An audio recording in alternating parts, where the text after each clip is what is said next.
Hello friends, I am Sumit. Uh, Today I am sitting right next to Bhagirathi River. This is Bhagirathi River which comes from Gomukh and it comes from that direction and is going to towards this direction and going to meet Alagnanda in Dev Prayag and from there onwards it is known as Ganga. तो उससे पहले ये भागीरथी के नाम से जानी जाती है. I'm in Harsil. It's a very beautiful valley. I've heard a lot about it and मेरा suddenly एक ट्रिप बन गया सोलो ट्रिप और I am glad that I am sitting in this valley beautiful valley और तो मैंने सोचा कि थोड़ा टाइम है तो किसी से एक रेलेवेंट टॉपिक पे बात कर ली जाए. So in this video I am going to discuss about the significance of eco tourism and that too for some Himalayan states like Uttarakhand. So Harsil is in Uttarakhand. It is in the Uttarkashi district and very close to India-China-Tibet border. So see, जो Himalayan states होती हैं, चाहे उत्तराखंड हो, आपकी हिमाचल प्रदेश हो या जम्मू कश्मीर हो, ऐसी स्टेट्स की इकोनॉमी मुझसे पूछोगे सच मायने में तो टूरिज़्म पे ही टिकी हुई है. अभी मैं जितनी भी बात कर रहा था ढाबे वाले से या होटल वाले से या जो रास्ते में जो कुछ लोग मिले, कुछ गांव के लोग मिले, वो सब यही कह रहे थे कि कोरोना के आने के बाद काफ़ी उनका जो है टूरिज़्म ड्रिवन जो इकनॉमी है वो काफ़ी ज़्यादा अफेक्ट हुई है. तो मेरी आप सब लोगों से यही गुजारिश है कि जब भी मौका लगे, वक्त मिले, please come and promote this tourism industry. And I mean, it's good that it's fine that you go and book your rooms in like known hotels, but sometimes you should also come forward and try to stay in the rural areas. क्योंकि उन लोगों के पास उतनी technology नहीं है कि वो neither they are digitally literate, like they can't ask you to pay money to them through UPI, Paytm, nor they are aware about other initiatives. Neither some big players are able to reach up to them like Oyo. So it becomes very important for us to play that part and to really, and let me tell you, the beauty lies in the countryside. जो beauty आपको इतने remote areas में मिलेगी वो आपको शायद से और कहीं ना मिले. यही वजह है कि उत्तराखंड गवर्नमेंट ने कुछ टाइम पहले एक दीनदयाल उपाध्याय ग्राम गृह योजना शायद से चलाई थी, which is a home stay scheme, और उसके तहत वो यहाँ के लोगों को लोन अवेल करने में एक असिस्टेंस प्रोवाइड करते हैं. और इनफैक्ट जो इनकम भी होती है उनको शुरू के 3 साल उस पर SGST भी उनको रिम्बर्स किया जाता है.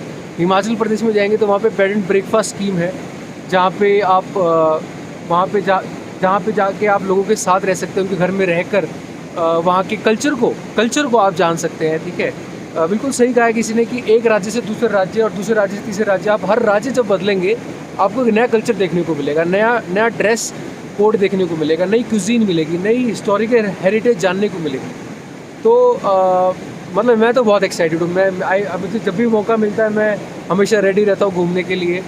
हालांकि ये मेरा छोटा सा ट्रिप रहा 2 दिन का ही सिर्फ, because I have to join my office from Monday, resume करना है. और बट जब भी वक्त मिलता है मैं निकल जाता हूँ ऐसे.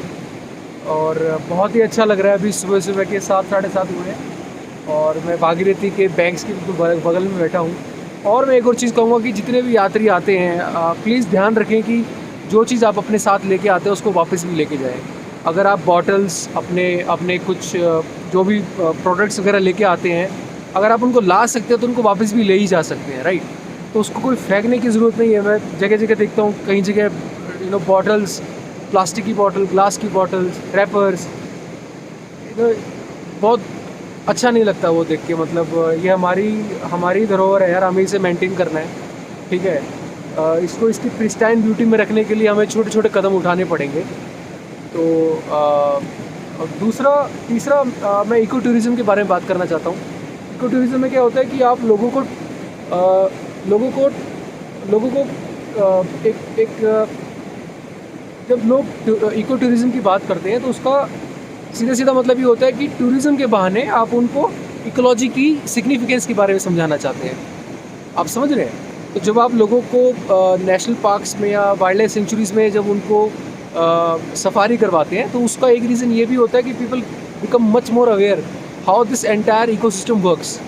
Okay, they get to know about how this food web, this food chain, this food web works, right? Entire web. So that's why I also believe that this tourism would also help people know that how fragile this Himalayan ecosystem in particular is. ठीक है, अभी बहुत सी reports आ रही है UN की जहाँ पे पता लग रहा है कि हिमालयाज में जो आपके वाटर स्प्रिंग्स हैं वो डिप्लीट होते जा रहे हैं. And this really hurts me.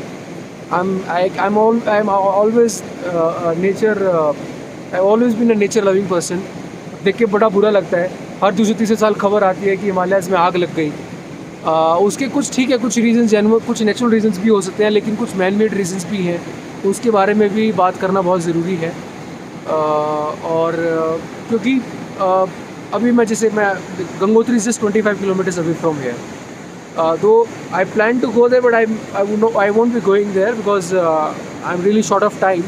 But आप देखोगे ये जो भागीरथी रिवर है ये गोमुख से निकलती है, और गोमुख वहाँ पे ग्लेशियर है, गंगोत्री ग्लेशियर, काफ़ी बड़ा ग्लेशियर है.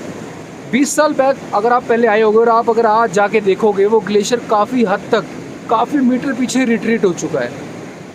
ये किसकी वजह से? ये क्लाइमेट चेंज की वजह से. क्लाइमेट चेंज के कुछ रीजंस नेचुरल भी हैं और ज़्यादातर रीजंस आज के डेट में तो मैन मेड ही हैं, जिसको हम बोलते हैं एंथ्रोपोजेनिक फैक्टर्स. तो हमें वो मैन मेड रीजन जो हैं उसको कर्व करने की ज़रूरत है.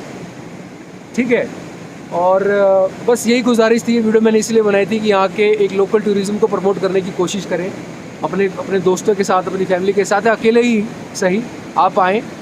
इससे क्या होता है कि यहाँ के लोगों को रोज़गार मिलता है. पहली चीज़ आप अभी जाके देखिए, मैं अभी रास्ते में आ रहा था तो एक आंटी ऊपर से बोली नमस्ते बेटा. वो मेरे से बड़ी थी, वो मुझे नमस्ते बोल रही है. मुझे नमस्ते बोलना चाहिए. मैं कहा आंटी जी नमस्ते. तो उन्होंने बोला कि बेटे मैं समझ गया था, she wants me to purchase few of the hand made products made by her. आगे रहती है. नमस्ते आंटी जी. बढ़िया बढ़िया. आपके पास वुलन का है क्या कुछ? अच्छा, अभी आके देखता हूँ मैं कुछ. ठीक है, आप यहीं मिलेंगे ना? ठीक है, थैंक यू. यहीं पे टिका हुआ है. यहाँ पे ये पूरा हिली एरिया है. ठीक है, मैंने जैसे बताया हिमालयन स्टेट्स हिली एरिया है. यहाँ पे इंडस्ट्रीज नहीं लग सकती बॉस. यहाँ पे स्लोप्स पे इंडस्ट्री कैसे लगेगी आप मुझे बताइए. और यहाँ पे इन्वेस्टमेंट इतनी है नहीं, राइट? इन्वेस्टर्स क्यों आएंगे लगाने के लिए? एक टूरिज्म एक ऐसी इकलौती इंडस्ट्री है, और भी होंगी कुछ, जैसे एप्पल्स है, एप्पल ऑर्चार्ड्स, एप्पल की जो फार्मिंग होती है उसके लिए जो कंड्यूसिव कंडीशंस होती है वो आपको हिल एरियाज में मिलेगी. टी प्लांटेशन हो गई. तो ये कुछ गिनी चुनी चीज़ें हैं जहाँ पे इनकी इकोनॉमी टिकी हुई है. तो हम उसको उसके बारे में सोचना चाहिए. ठीक है, यहाँ से क्या होता है, यहाँ से प्लान भी लोगों का रुकेगा. जो एक आउट माइग्रेशन हो रही है उसके ऊपर भी हम कर्व कर पाएंगे. आपको यहाँ की लोकल कुजीन के बारे में पता चलेगा. जैसा मैंने बताया, यहाँ पे मंडुए की रोटी होती है. वो लोग साल भर खाते हैं मंडुए की रोटी, क्योंकि वो गर्म होता है, उसकी गर्म तासीर होती है. तो 12 मास वो यहाँ के लोग मंडुए की रोटी खाते हैं. और यहाँ का पहनावा अलग है. कुछ अपने घर वालों के लिए ले जाइए. ठीक है, और सबसे ज़रूरी इस एनवायरनमेंट को इसकी प्रिस्टाइन फॉर्म में रखने की कोशिश करिए, इस पूरे इकोसिस्टम को. ठीक है, तो इससे क्या होता है कि अब जैसे कि मैं आ रहा था तो मैंने देखा रोड बहुत अच्छे बने हुए हैं. उत्तरकाशी से हरसिंह तक का रास्ता तो मतलब बहुत ही सुंदर. इतना बढ़िया रोड बना रखे हैं, पूछो मत. वो बहुत बढ़िया था. लेकिन चलो ठीक है, इससे लोगों को रोज़गार मिलता है, आप रोड बनाते हैं, लेकिन हमको ये भी देखने की ज़रूरत है कि एनवायरनमेंट पे उसका क्या असर पड़ रहा है. पेड़ भी कटेंगे, जाहिर सी बात है. पेड़ कटेंगे तो मैन एनिमल का कन्फ्लिक्ट ज़्यादा होगा. जो यहाँ के जो जानवर हैं, जैसे लेपर्ड हो गए, हिमालयन बियर हो गए, उनका फ्रिक्वेंट फिर उनका जो है लोगों के साथ आमना सामना होता है. उससे क्या होता है कि लोग फिर गुस्से में आके उनको मार देते हैं, उनकी किलिंग कर देते हैं गुस्से में आके. और इससे क्या होता है कि भाई फिर वो जो मैंने बताया आपको, पूरी जो फूड वेब है वो डिस्टर्ब हो जाती है, पूरी जो एक जो चेन है. तो उस चीज़ को हमें समझना ज़रूरी है. मतलब ग्रोथ इम्पेरेटिव और आपकी एनवायरमेंटल इम्पेरेटिव, दोनों के बीच में बैलेंस बनाना बहुत ज़रूरी है. और अब और तो मैं क्या ही कहूँ, यही सब है. ये नदी यहाँ तक बहुत अच्छी क्वालिटी की है, अच्छी इसका अगर आप केवल क्वालिटी पैरामीटर्स में देखेंगे इसको, मिनरल पैरामीटर्स में, तो पॉल्यूशन पैरामीटर्स के बहुत कम मिलेंगे। लेकिन यही नदी कानपुर में जाके बहुत पॉल्यूट हो जाती है, क्योंकि वहाँ पे फैक्ट्रीज़ बहुत है। और ऋषिकेश तक इसके ऊपर एक स्टडी भी हुई थी, मैंने हॉटस्टार पे एक डॉक्यूमेंट्री देखी थी, उसमें बताया गया था कि इसके अंदर जो इसकी जो प्योरिटी है वो काफ़ी हद तक इंटैक्ट रहती है, from Gomukh up till this Rishikesh. इसका वाटर भी देखिए ना आप, कितना साफ़ कलर है, पता नहीं आप देख पा रहे हैं कि नहीं। तो पॉल्यूशन एक सीरियस प्रॉब्लम है आज की डेट में, बहुत ही सीरियस प्रॉब्लम, उससे हम ही इफेक्ट होते हैं। Like what goes around comes around, वो वाली बात है, ठीक है। कल को हमें दिक्कत होने वाली है। आप मुझे बताइए, पूरी नॉर्दर्न बेल्ट जो हम कहते हैं गंगा जमुना तहसीब, वो इसी के ऊपर तो टिकी हुई है भाई। आपके ये पेरेनियल सिस्टम बोलते हैं हम इसको, क्योंकि सारे 12 के 12 महीने यहाँ पे आपका पानी उतना ही रहता है। ऐसा नहीं है कि मानसून के वक्त, लेकिन आप पेनिनसुलर रिवर्स में जाएंगे सदर्न इंडिया में, तो वहाँ पे मानसून के वक्त ही पानी ज़्यादा रहता है। लेकिन ये पानी अगर कल को कम हो गया, जो कि मतलब आने वाले टाइम में ऐसा हो सकता है, क्योंकि इसमें जो डिस्चार्ज होता है वो सिर्फ आपका ग्लेशियर का नहीं होता, वाटर स्प्रिंग्स का भी होता है काफ़ी हद तक, और वो डिप्लीट होते जा रहे हैं। हालांकि शुरुआत में क्लाइमेट चेंज की वजह से तो इसमें ज़्यादा फ्लो रहेगा, but after some point of time, like I'm not talking about our lifetime, but many years to come, many more centuries to come, things will not remain same. So climate change एक बहुत ही serious matter है, जिसपे हम सब countries को आके मिलके एक बात, उस पर एक कंसेंसस बिठाना चाहिए। बट वही प्रॉब्लम है ना, वो वही वाली बात है कि we are only concern about our lifetime, we are not concern about intergenerational और equity aspects in that sense. That is also very worrisome.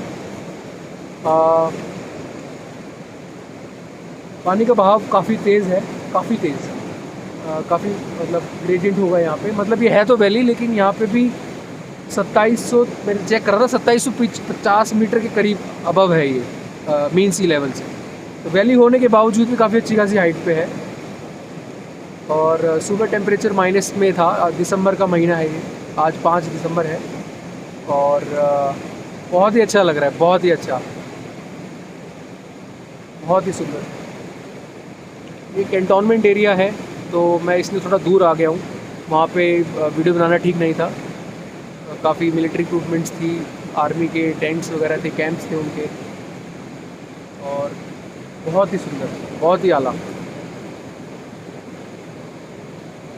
Thank you so much for your time.